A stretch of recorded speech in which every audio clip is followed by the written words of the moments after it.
To complete this assignment, first you will watch the video. It is over here.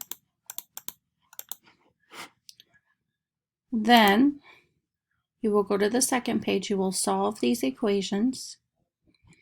So for example, if the answer to this one is 2, then I would drag this there. If the answer to this equation is 5, then I would drag this one over here. So when you're finished, all 5 of your cards will match the equation, or will be the answer to the equation. Then on the third slide, you are going to tell me, was this assignment easy? Did you get it?